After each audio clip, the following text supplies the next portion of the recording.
I know. I'm Jay. I'm Mark. And their voice patterns are identical. Yeah, you're not going to be able to distinguish us, and we're okay with that. It's okay. Don't worry about it. So did you two also have a Do-Deca-Pentathlon?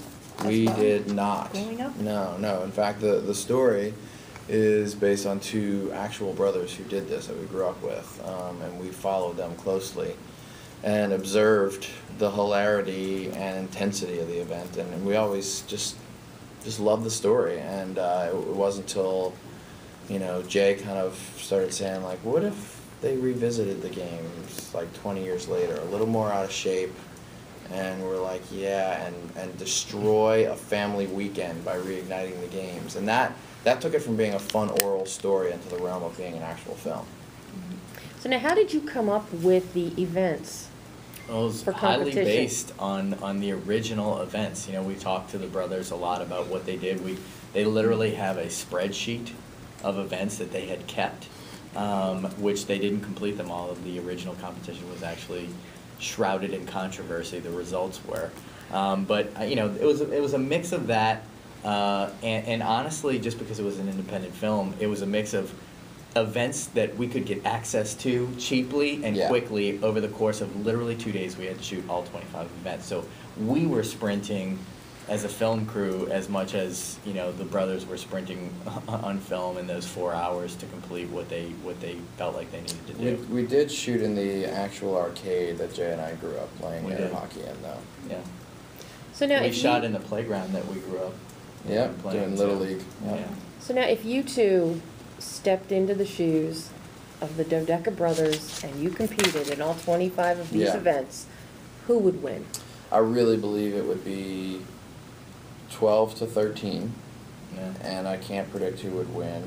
And this is, I'm not just saying this for press purposes, like, there's a quality of brothers and how they compete because they've been competing forever, that they're always able to rise to each other's occasion. Even if one's a little more out of shape at that time or better in shape, you know each other so well that you end up being 50-50. It's just what happens.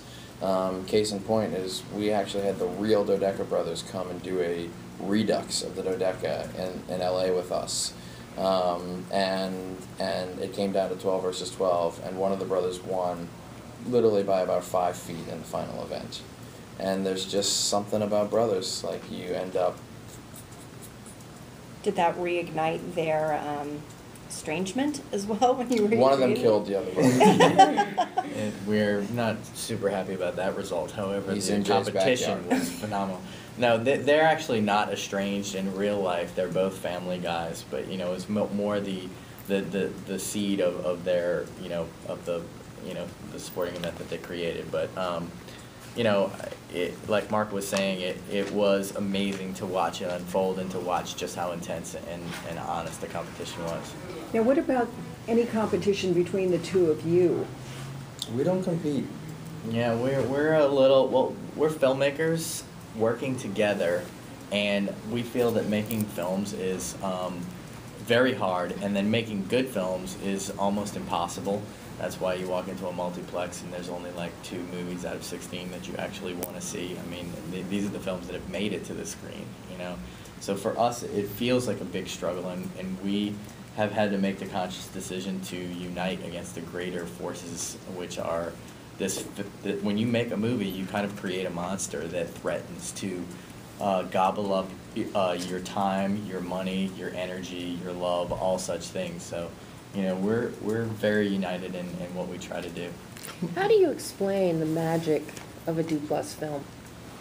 Well, I hope that thing you're describing is the way that everyone experiences it. Yes. That this is an empirical, absolute thing that exists in the world. I mean, if I had to pinpoint one thing, I guess that I feel like is unique in our films, is that, if we're successful at all, it's that we create the feel and tone of what we love about documentaries, which is that these are the feelings of real people that feel like me.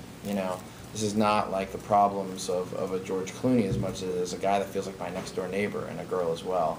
But we put that inside of a very well-structured narrative so that it can move and pace you at 90 minutes and barrel you towards a climax.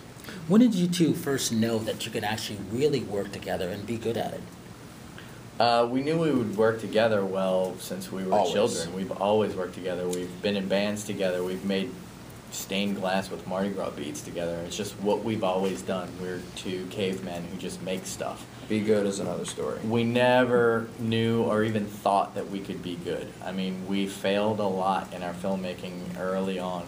We did not have prophetic young films like, you know, like some of the great filmmakers who came before us have, and you know, it took us a long time to find our voice and to find this specific, unique thing that we do on film. So, honestly, going to Sundance with a puffy chair in 2005 was more than we ever thought we would achieve in our whole lives, and that's probably the biggest mountain that we've climbed, and maybe the biggest mountain we'll ever climb.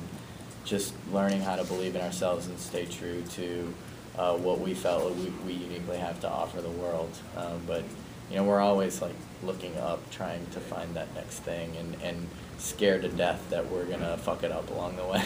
What do you say to the new filmmakers who are coming up to you guys now and asking for your advice? What's your feeling towards them, and what do you say to them? Yeah, I mean, our biggest piece of advice is that if you don't know what you uniquely have to offer yet, if you don't know what your voice is, you should be shooting films every weekend very cheaply with your close friends. And you should, there's no excuse for not making cheap movies these days. The technology's here. And then once you find what that thing is, and it may take you 10 years, and that's okay, then you can expand upon that and make a feature film. We find people often try too early to make their first feature before they even know who they are, and that's a very painful failure. It's expensive and it's exhausting. Now, I mentioned to Steve, and I will mention it to the two of you, it's long known in Hollywood that Gary Marshall has the Hector Elizondo clause in all of his Right. film contracts. Yes. Will we now have these Steve Ziss's clause in the Duplass brothers films? It's a fantastic idea, It's actually. possible. A lot of people have, a lot of male directors have beautiful women from their past as their muses. We happen to have a 240-pound Greek man as our muse. He's super inspiring to us. He's like 238 right now. He might be. He might have cut a little weight. Looks good. But you know, the main reason we use Steve a lot is that he went to our high school. He comes from the same soup that we came from. He understands us. We understand him. There's implicit trust. But beyond that, Mark said this before. You know, Steve is an enormous talent who is as talented as he is. He's totally willing to fail and to fall on his face and to try anything. And he trusts us implicitly. And he like trusts no one us, else. and he doesn't. He'll try and do anything, and that's really what we're looking for in our actors as well as our characters. Case in point of that is the first scene of the Do-Deca-Pentathlon was written as Steve's character Mark on the phone with his mother, trying to find out if his brother Jeremy is coming for the weekend, and worried about it. Very clear-cut, logistic, makes sense to write that Terrible, scene. boring scene that we shot twice and could not get right. And then we said to Steve, this is not working, we're going to have to figure something else out. Take your shirt off, you're getting in the tub. And he said, okay. And we didn't know what we were going to do, but we found it in there. And that, when you have an actor like that who will follow you into the abyss, you got to hang on to him. Yeah, and that story about how his brother crapped in the tub and it floated down and it grazed his knee, that came out on the first take because that was something that happened to Steve. His older brother did that to him. And, you know, not to be too Jeff who lives at home about it, but when you follow your bliss and you follow your instincts, magical things kind of start to happen. I was wondering, what do you feel that this film says about family, like that you drew from your own lives, or what do you feel you learned from making this? And also, since Jeff was about two opposing brothers as well, what do you feel the comparison or difference between this film and that one? We're rarely trying to make any statements about family. We're trying to observe, and we're trying to kind of explore as opposed to exact anything. That being said, we're endlessly fascinated with family dynamics, and since we are brothers, that's something we do like to explore. And in particular, it's a relationship that, in our experience, is inescapable. You know, if you have a bad boyfriend, you can break up with him and never see him again. If you you know, have a friend that you don't like, you can ditch that person. But your brother or your sister or your mom tends to keep showing up at Thanksgiving, and you have to keep dealing with it. And we just love that, you know. It's the unbreakable relationship. Whose work influences your filmmaking style? You know, we grew up watching cable in the 80s, and we're obsessed with hard-hitting relationship dramas like Ordinary People and Kramer versus Kramer. So that's kind of like the basis of what we started watching together. Weirdly so, when all of our, you know, friends were watching Empire Strikes Back and Tron, you know. So that was the beginning of it. But honestly, you know, we tried to be like the Coen brothers in college and failed at doing it because it's impossible to replicate what they do. And you know, we were very referential early on, and it wasn't until we kind of had like a breakdown and a sort of accidental revolution where we started making movies about these private conversations that we have about our family and ourselves and the people that we love. We made a short film that cost $3. It went to Sundance, and you know, it looked like hell, but everybody was like, wow, this is a singular voice. And that's when we realized that we had been trying to be other people, I guess. So back to who we reference, in a weird way, we force ourselves not to reference other people. That's not to say that we don't have a million references. It always seeps in there subconsciously. If anything, Mark and I watch documentaries together, and because we are obsessed with truthfulness, and we're obsessed with that feeling that anything could happen here in this moment, and that's what we're trying to infuse in our films, and that's why we employ improvisation and a documentary style of shooting, is because we feel that the sense of chaos and the sense of uncontrolledness is how we experience life, and that's how we want our characters and our audiences to experience our movies. Playing off of the anything can happen in this moment and the improving, was there anything that came out in each scene that you didn't think that would come out, and it just beautifully was there? Every scene has that, and that's why you improvise, you know. And we could go through a litany of examples in the film, but that's why you do that process, is you go for surprises. Now, with Mark branching out into more acting roles and the two of you stepping in, executive producing projects of other people now, how is that informing or changing your perspectives or new ideas that you're bringing into your process, writing and directing? Not in any major way. I mean, there's such a strong bedrock of how we make films right now, and it's very specific, and we really believe in that process, so we're a little bit in the cult of the Duplass brothers right now. But you always take a little something away from every set that you're on, you know.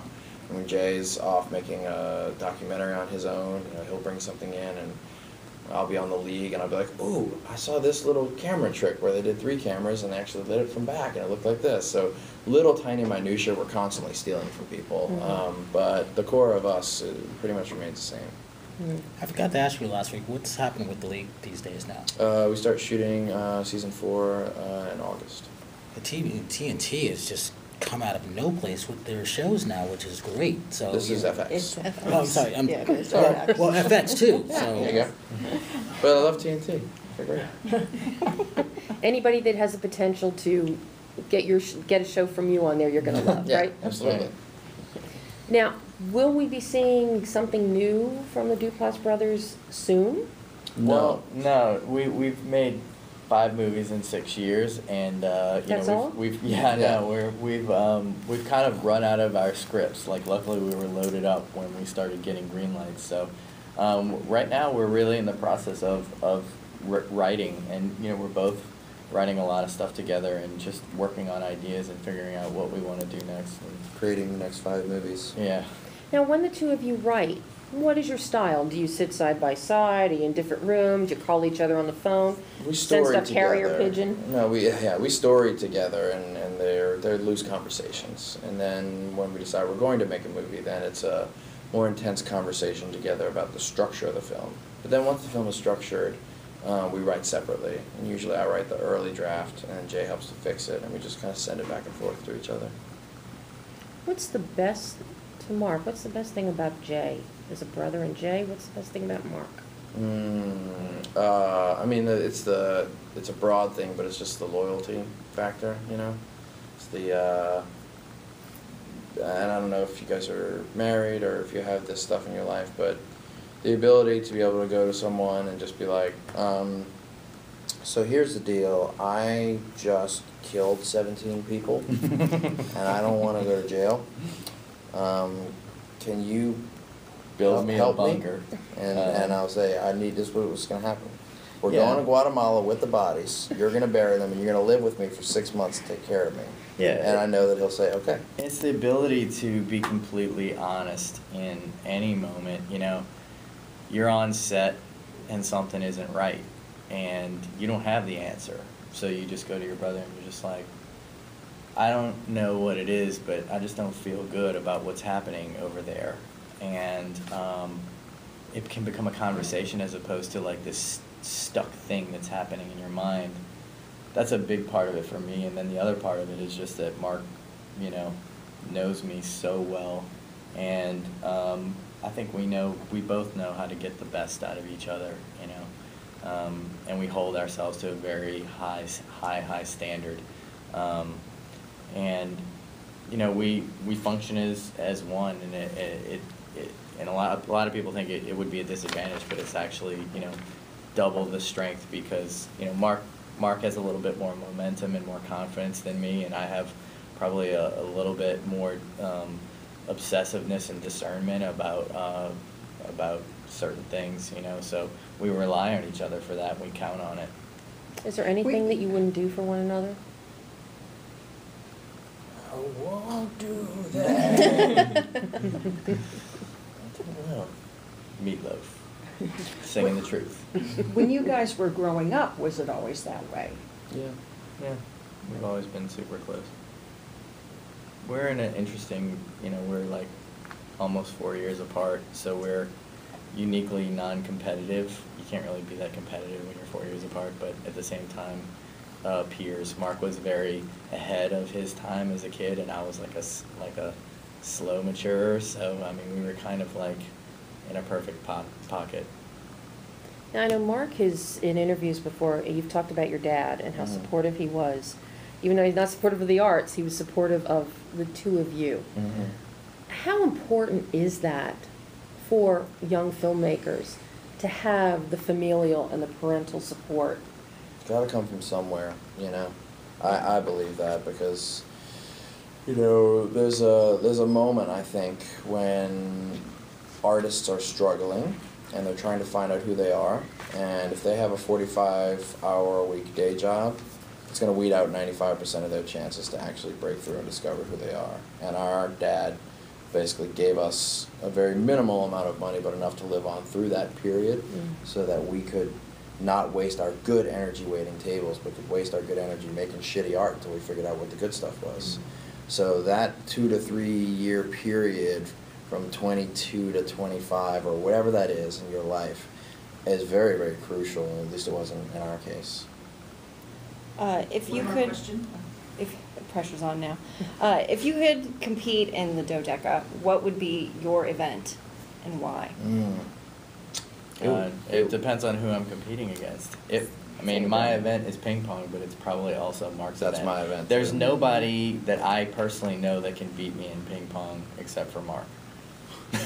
So, if it's you, then it'd probably be an event that I'm not that good at, but I might be slightly better than Mark at. Yeah. I mean, There was a ping pong championship in our high school, and Jay was 4 years ahead of me, and he won it when he was there, and I won it when I was there, and so that's some epic shit, guys. Let's go right now. Could Yeah. this be the making of, Yeah. of another film? my hands are sweating right now, and I'm not joking. Yeah. Can you tell us about the title?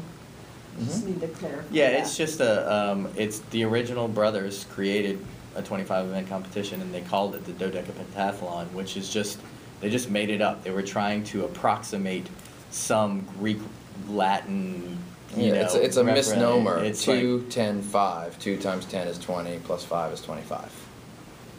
and the ridiculousness of that was important to us. Thank you, Thank guys. you. Thank you. Thanks, guys. Thank you.